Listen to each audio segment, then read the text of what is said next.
What's up, guys? Welcome to Daily Dose of Reddit. This is your host, Zach, and today's subreddit is r/EntitledPeople.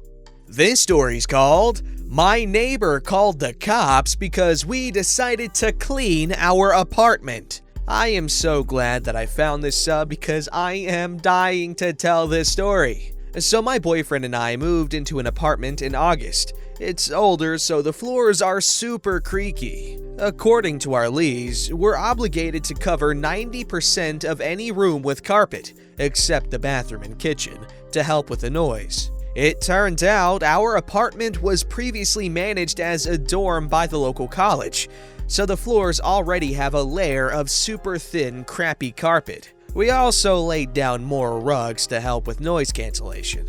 Our downstairs neighbor moves in about a month later, and within a month of that, starts banging on her ceiling when we get too rowdy. The first couple of times, it happened super late in the living room.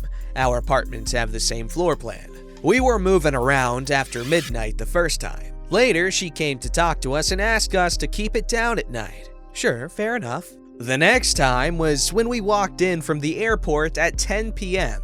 She came up, banged on the door, and talked over my explanation. I told her I was sorry and asked when she was hearing the noise, assuming it was just the cat running around at night. No, she tells me that she knows it's not the cat, she knows it's us, and she doesn't live alone.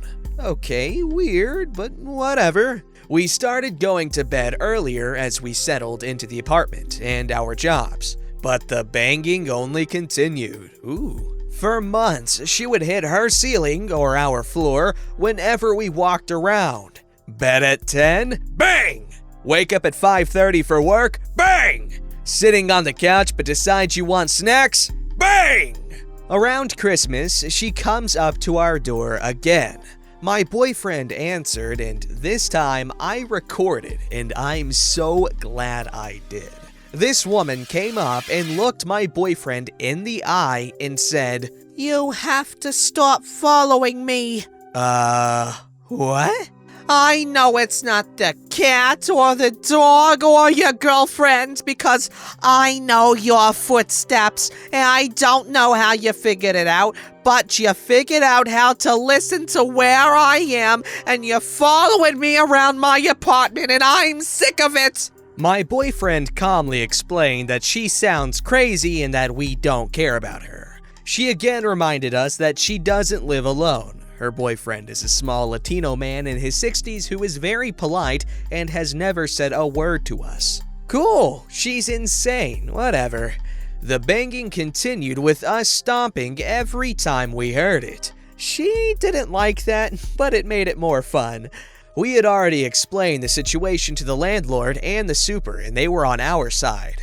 Our town was the first in the United States to be locked down under quarantine. So for the first few days, the banging gradually increased until one day, this woman lost her mind. I'll admit that we are early risers on the weekends. On this particular Sunday, we ended up waking up super early, but not doing much for the first few hours. We drank some coffee and sat on the couch until almost 11. At that point, we decided to get up and clean the apartment. Homegirl went ape feces. She had to be running from one end of her apartment to the other. She's banging on her ceiling so hard that we're convinced she's damaging it. At one point, I hear what sounds like muffled yelling after she followed me into the bedroom. We had plans that day, so we ignored her, finished cleaning, and started to leave. She must have been waiting for us to leave because for the first time ever, she walked out of her apartment right as we go to her landing. I was holding the dog while waiting for my boyfriend to come down as she starts to descend the stairs. Of course, she decides to turn around and say something. "Tell your boyfriend to cut it out." Cut what out? Walking? You're hitting the ceiling fan because of me and the dog moving, not him. You're a liar. Your boyfriend's following me and I made chili last night and I can't have chili because beans make me very, very gassy and it's all your fault. My boyfriend gets down to me.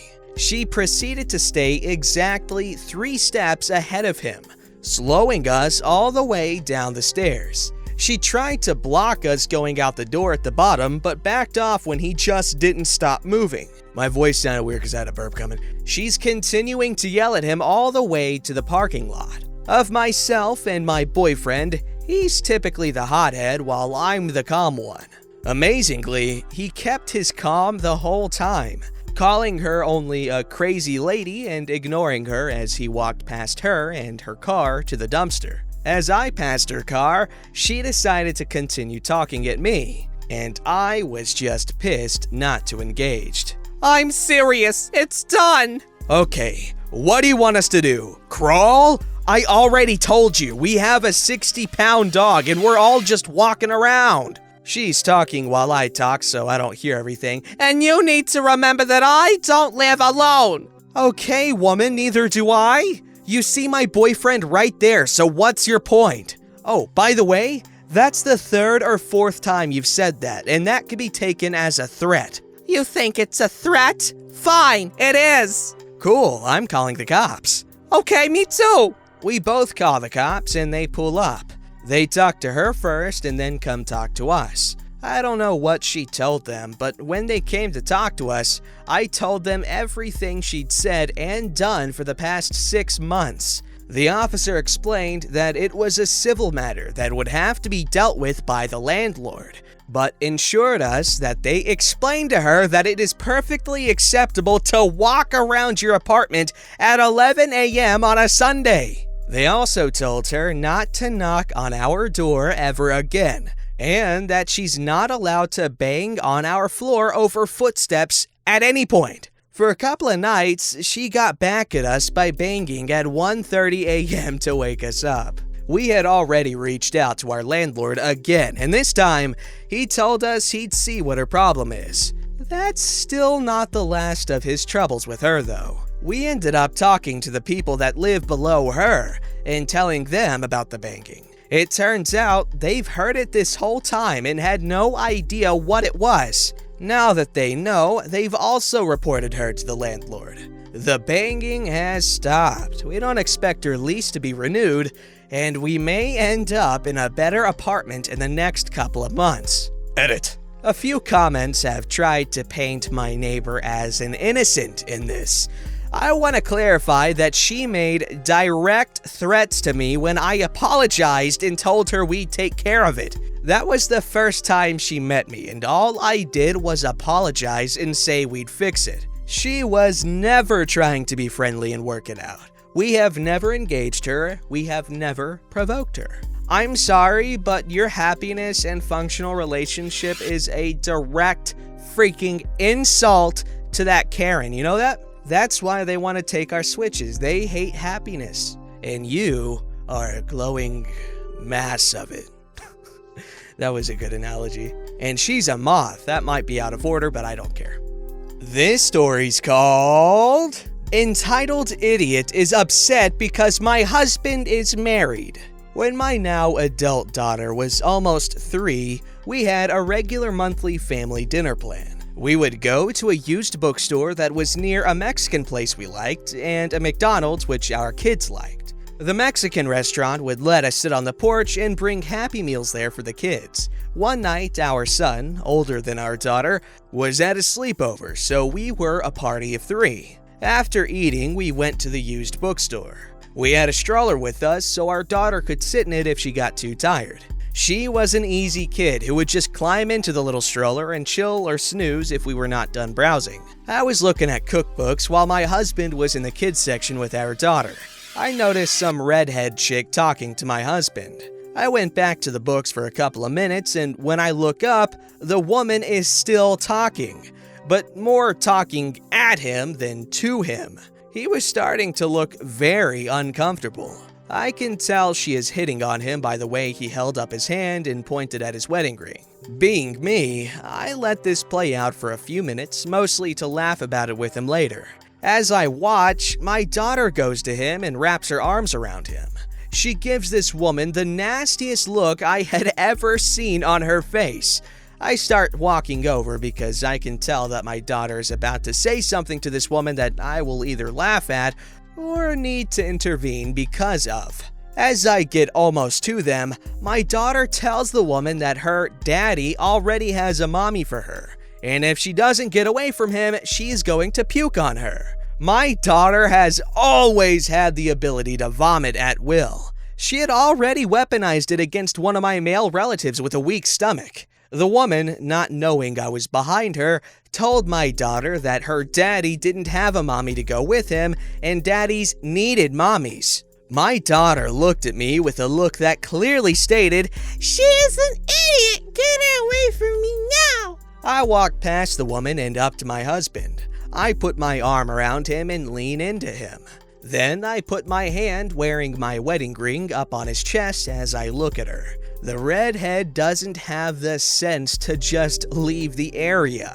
She had to start a rant about how I should have been right by him if I wanted to keep him. How he should go with her and divorce me because she would never be away from him, and how I don't deserve a man and she does, so she is just going to replace me and raise my kids as her own. What the hell? I looked up at my husband and asked how he kept getting the weirdos that have elevators that don't go all the way up to want to replace me. Red-headed chick loses it and starts saying she wants to fight me over him. That whichever one of us wins will get to keep him.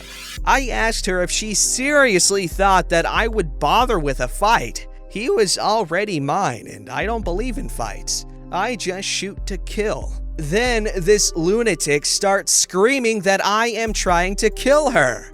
At that point, my daughter had enough. She walked over to the lady and waited until the stupid woman bent down to talk to her. Then my daughter puked all over her and sort of up onto her neck so that when she stood, lots of it ran down her shirt. Staff was already on the way over and wanted to know why the lady was screaming. I told them that she was hitting on my husband and then wanted to fight me for him. I didn't know why she suddenly started saying that I wanted to kill her to shoot her. I didn't even own a gun.